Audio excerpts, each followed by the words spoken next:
Buenas tardes. En primer lugar, gracias a la organización de permitirnos hablar sobre el código trauma de este hospital aquí, que todos los que hemos participado en ello lo queremos un poco como nuestro pequeño, como nuestro hijo. Gracias, María. Y, en primer lugar, disculpar a María Ángeles Ballesteros, que es la primera autora de esta comunicación, que no ha podido estar aquí porque está contando esta historia de nuestro hijo en otro lugar. Entonces, vamos adelante con ello. Mirad,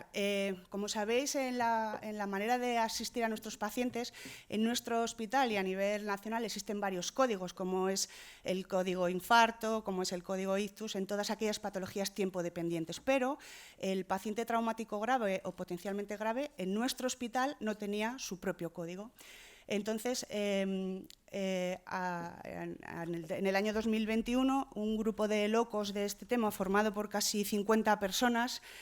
todos los estamentos incluidos, desde los celadores auxiliares 061, y muy bien coordinados y organizados por el Servicio de Calidad, aquella jaula de grillos, dio lugar a nuestro código trauma del Hospital Universitario Marqués de Valdecilla, y su implantación y posterior seguimiento pues, lo hicimos a través de la metodología Lean Healthcare, porque desde luego necesitábamos una guía para hacer las cosas y, por encima de todo, buscábamos la mejora continua en estos procesos.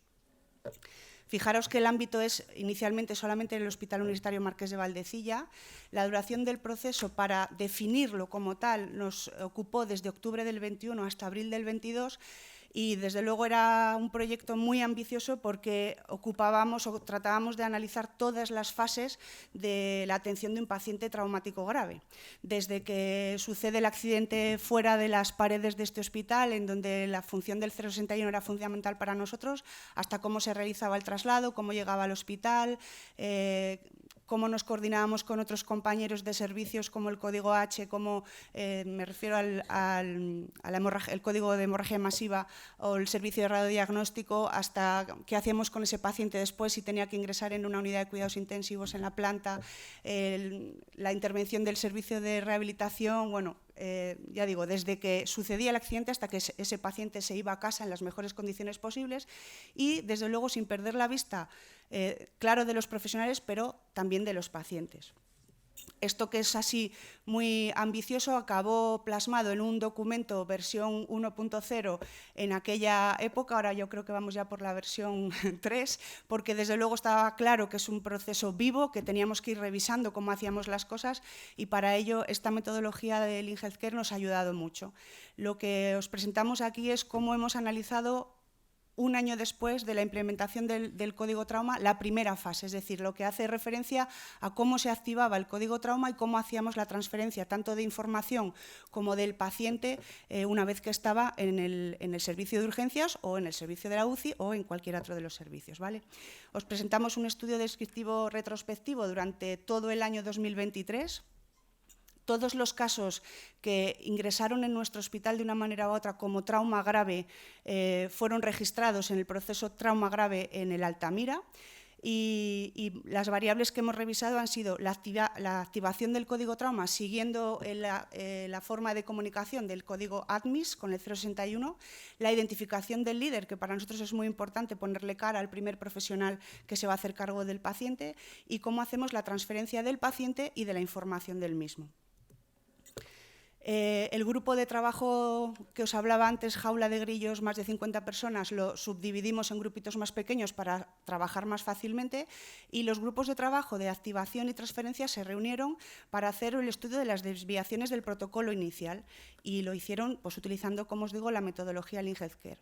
Con los resultados obtenidos se analizaron y se hizo una propuesta de cambios que luego se llevó al grupo grande, que está formado, como os decía, por diferentes categorías para consensuar las mejoras.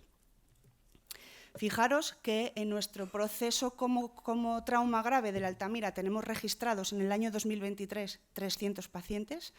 casi uno al día, de los cuales 103 son traslados secundarios, y en estos no se activó el código trauma, porque el código trauma tiene sentido cuando queremos ahorrar tiempo, pero sí se activaron en 197 ocasiones. Y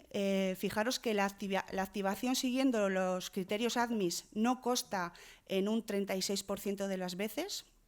La identificación del líder sí que está recogida en un 85% de las veces, pero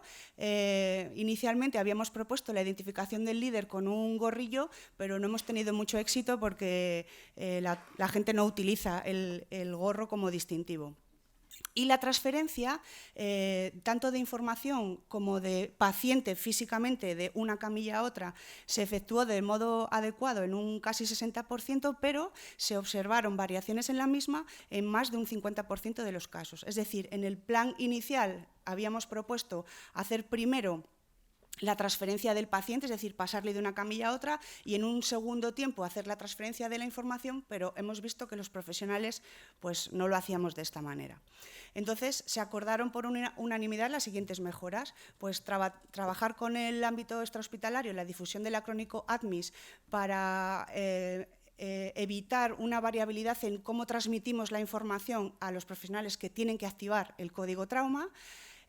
Cambiamos el gorro por un brazalete, a ver si tenemos con esto más éxito para la identificación del líder, que sí que realmente creemos que es necesario, y desde luego modificar el orden de cómo hacemos la transferencia, porque al final los profesionales en su día a día creen que es mejor hacer primero la transferencia de la información, todo el mundo quieto, todo el mundo escuchando, y después ya hacer la transferencia del paciente.